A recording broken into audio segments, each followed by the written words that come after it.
Hey, what's going on? Pursuiter here. Today we're going to talk about the number system in music. The number system is probably one of the most important concepts you can learn. If you understand this concept, it's going to help you pick up music theory more quickly. You're going to be able to transpose any line or chord progression to any key, and you're going to be able to also communicate what you're playing to other musicians using simple language. All right? So we're going to look at two different contexts where the number system is often used. That's the melodic context and the harmonic context. When we get to the harmonic context, we're going to also look at how it's used in a major key versus how it's used in a minor key. Okay, they're a little bit different, but it's the same concept used throughout.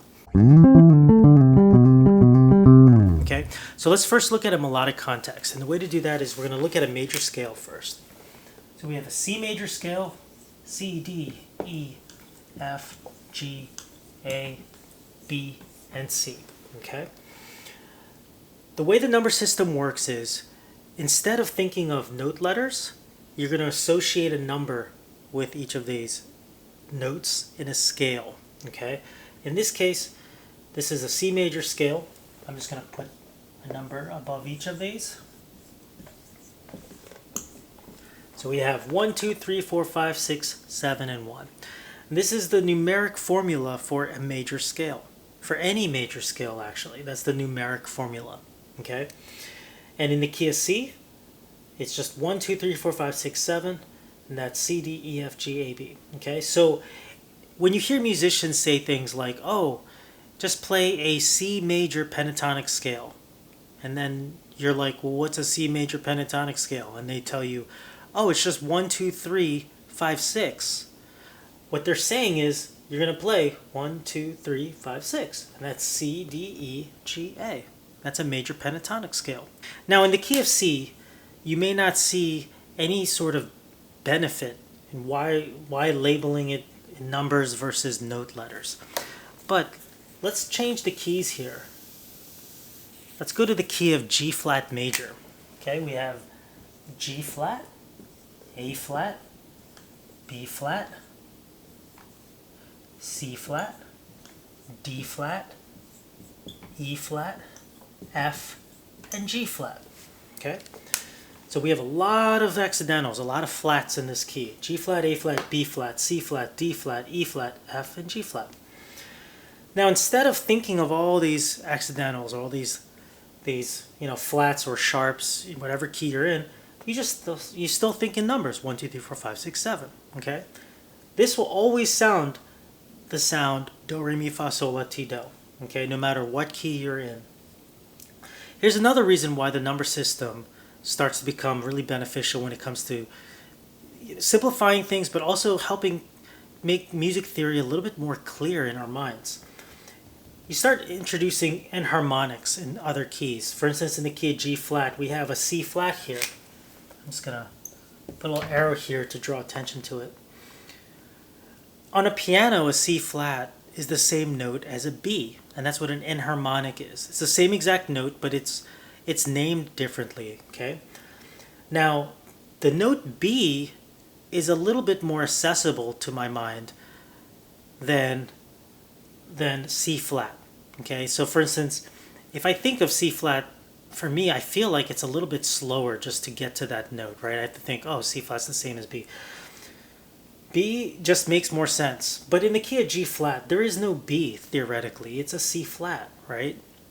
So when it comes to music theory, when you start to learn other different keys, things start to get a little bit more jumbled up when you deal with enharmonics, okay?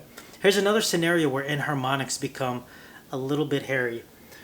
Let's say we were to turn this scale into a minor scale, okay? To make it a minor scale, we flat the third. So I'm going to notate that by putting a little tiny, looks like a little B by the 3, and that means flat 3, okay? And that's lowering the third by a half step. So let's lower this third, which is a B flat, by a half step. So now, this is my numeric formula. 1, 2, flat 3, 4, 5, 6, 7, 1. This is the numeric formula for a melodic minor scale. Okay, this is a scale that's used a lot in jazz. But now look, if we're in G flat, a G flat melodic minor scale gives me these notes: G flat, A flat, B double flat, C flat, D flat, E flat, F, G flat. this B double flat, this C flat, this is becoming a little bit nuts here, right? I can just think in terms of numbers versus letters. And so this is where the number system really starts to shine. It's really, you don't have to deal with enharmonics, okay? Now in a harmonic context, it's almost the same thing. It's very similar to the melodic context. It's a little bit of a difference. Okay, so I'm going to keep the numbers here. C, 1, 2, 3, 4, 5, 6, 7. We're going to go back to the key of C just to keep things simple. Okay? When people are saying things like, play me a 2-5-1 chord progression in the key of C, they're saying, play me a 2 chord. In this case, a 2 chord is some sort of D chord. Play me a 5 chord. In this case, a 5 chord is some sort of G chord. Play me a 1 chord. It's some sort of C chord. Okay? So how do we know what chords these are? Okay, so let's go for just the basic chords for this scale.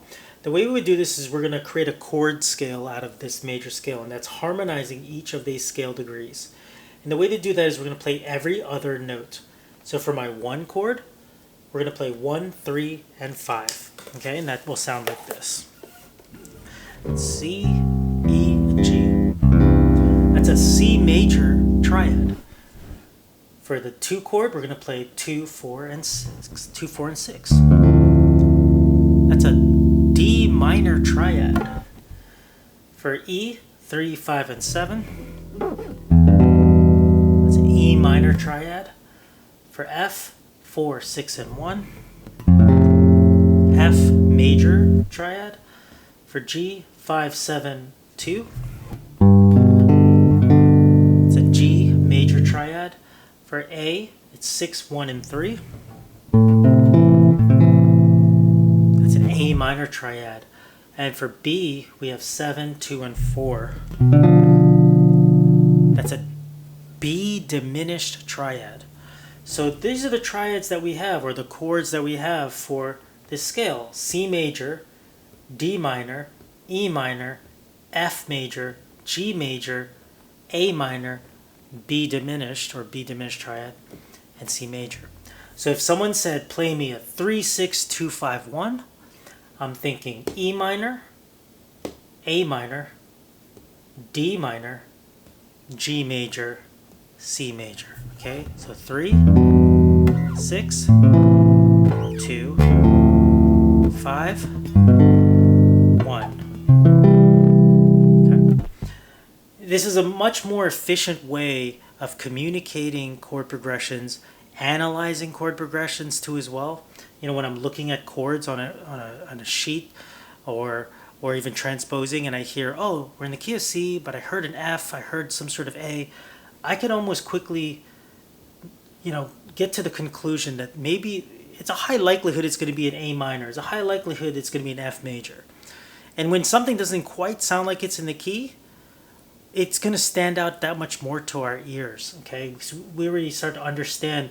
In C major, typically we have C major, D minor, E minor, F major, G major, A minor, B diminished, and C. But sometimes you might hear in music, they might change or alter these, you know, certain chords, like the 4 chord might be minor. It'll stand out that, you know, something is different there. That's how it's done in a harmonic context. Now that's major. Now if this was in a minor key, let's say we flat the 3rd again, and then we're going to lower this 3rd here. So we have, this is now C melodic minor, right? We're going to harmonize now the minor scale that we're using. Doesn't matter what scale we do, the first step is we need to harmonize it to know what chords kind of belong in there. In this case, we're going to do melodic minor here. Okay, so my 1 chord is 1, flat 3, and 5. There's my C minor. My 2 chord is 2, 4, and 6. That's also minor, D minor. My E flat chord is flat 3, 5, and 7. Flat 3, 5, 7. Woo! That's a cool sound. That's an augmented triad. My 4 chord is 4, 6, and 1. So that's F major, G chord is 5, 7, 2, G major. My A chord is 6, 1, and flat 3, 6, 1. Okay, so we have A diminished triad, and then B, we have, for the 7th, we have 7, 2, and 4. Another diminished triad. Okay, so we have this minor, minor, augmented, major, major, diminished triad, minor. Okay?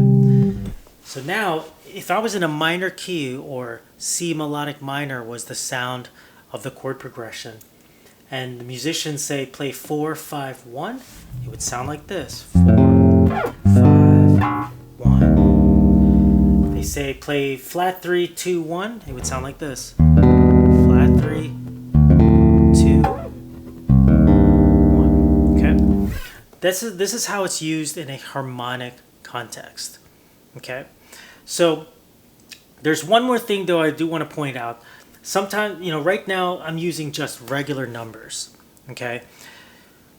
You can use regular numbers, but also people use what's called the Roman numeral system, in which they'll use Roman numerals instead of numbers, okay? And it's really the same exact thing. The only difference is Roman numerals, they'll represent major and minor by using uppercase Roman numerals for a major chord and lowercase Roman numerals for a minor chord. That's really all it is. Okay, so I hope you got a lot out of this video. If you did, please like my video, subscribe to my channel, and I'll see you later.